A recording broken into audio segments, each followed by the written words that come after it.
All right, hello everybody. Today I'm just going to go over a little more on BMNR and Ethereum. So this morning BMNR put out that they picked up another 54,000 Ethereum, putting them close to around 3.6 million, a little bit. I think it's 3.5459. And so that's putting their NAV right in the range of mid 30s, mid to low 30s.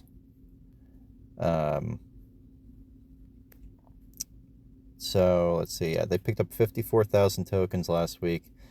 They now hold 3,559,000, which they spent about 150 million on. Now, something else that I found interesting is they said they have about 600 million in cash, which almost doubles what they had the week before. So they're figuring out how to grab some money. I don't know yet what they're doing, but we'll see as that comes along. So it is currently trading under NAV in around the $32, $33 range. And as we know, they're definitely diluting. We just don't know it. Well, they're most likely diluting, but again, we don't know yet how they're doing this.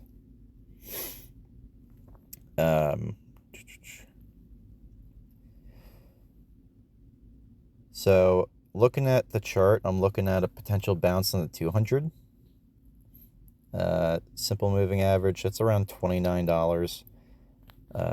So we'll see if it starts to curl back up there. So I'm going to go a little bit deeper as to why I'm bullish for Ethereum, BMNR, stablecoins.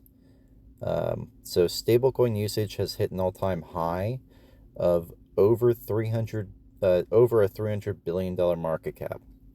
Now we know that roughly 60% of stablecoins are running on L2s on top of Ethereum.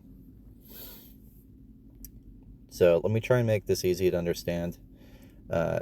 Every time a transaction is completed on an ETH layer 2, it gets bundled and validated with other transactions and then added to the L1.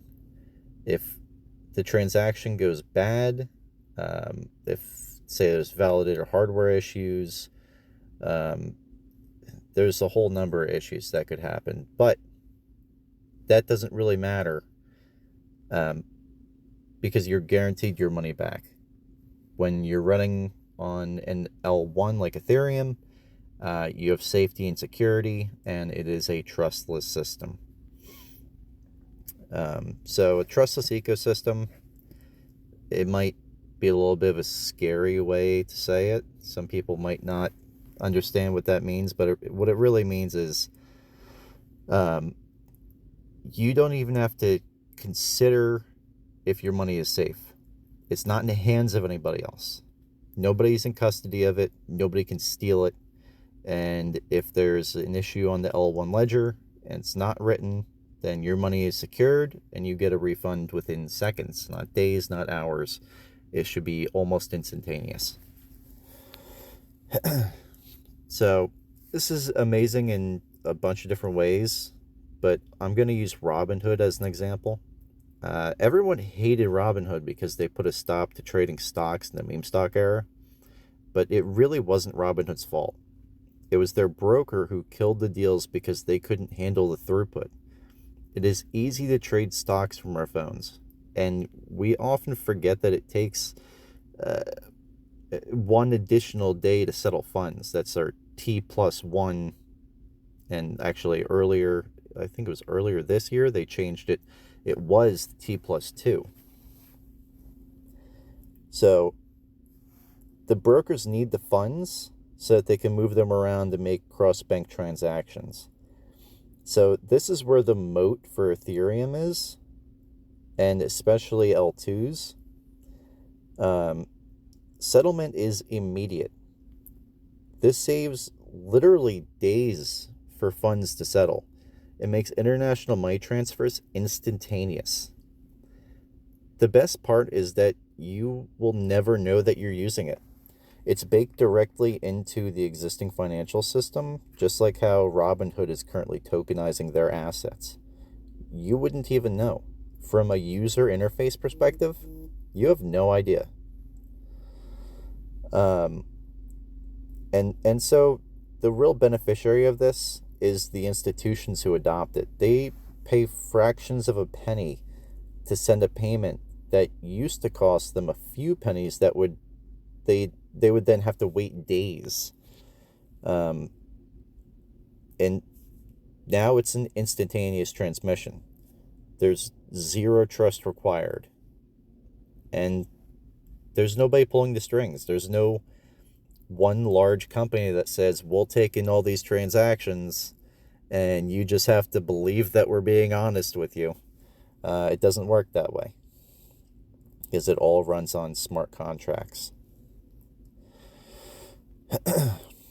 So for the extra bullish part, the top coins all have something in common.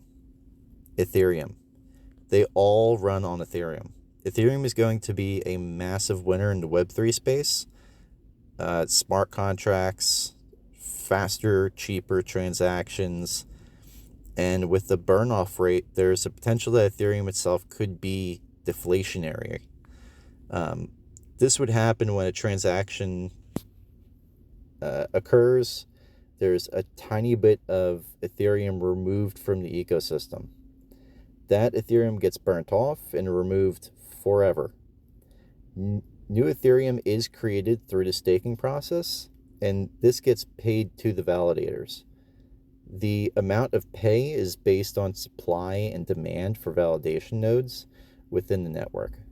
So if a lot of nodes are running, but there's low demand on the supply side for validation, then that burn rate of Ethereum would be greater than the creation rate.